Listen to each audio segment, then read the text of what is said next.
Next question is, do you believe the largest developer influx on Ergo will come from those who are not yet even in the space?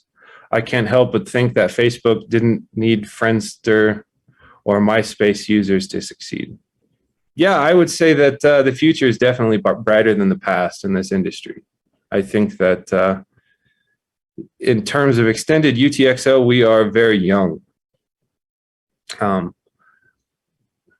Ergo, really started to see smart contracts really being built out and dApps in the last year. And so one of the things that I think is the best long-term aspect of our relationship with Cardano is understanding frameworks and extended UTXO. I think that having the UTXO Alliance is also going to be kind of a driver of research and potential frameworks.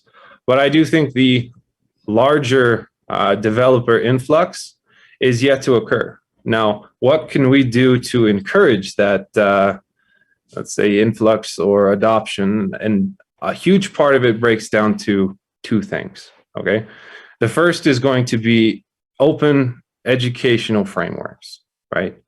Which is a way for developers to come in and understand what the benefits are and how to structure contracts and extended UTXO. And the second thing is going to be software development kits. We need software development kits that are easy, flexible, bring multiple languages into the Ergo ecosystem.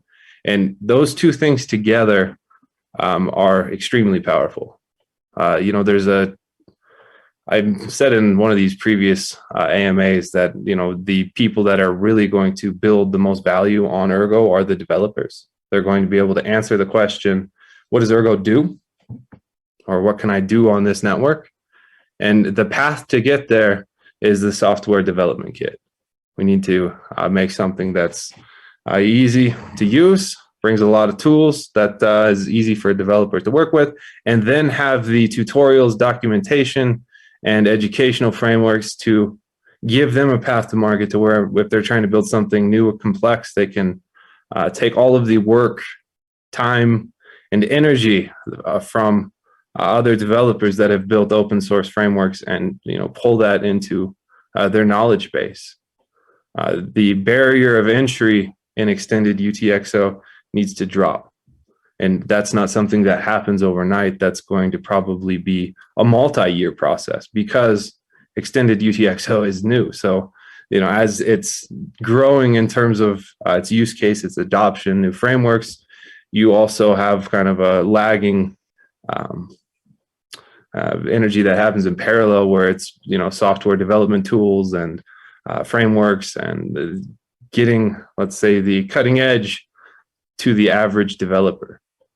So that's a process that I imagine we'll go through for a couple of years. Solidity is a really good example. I say that usually every AMA, but I think it's important for people to understand that when Solidity first came out, it was difficult to work with. There were not that many people that really understood it. And then, over time, it's become easier. The software development kit is extremely popular. And now, the barrier of entry is really lowered a lot. And that's created a huge explosion of growth, development, and ideas.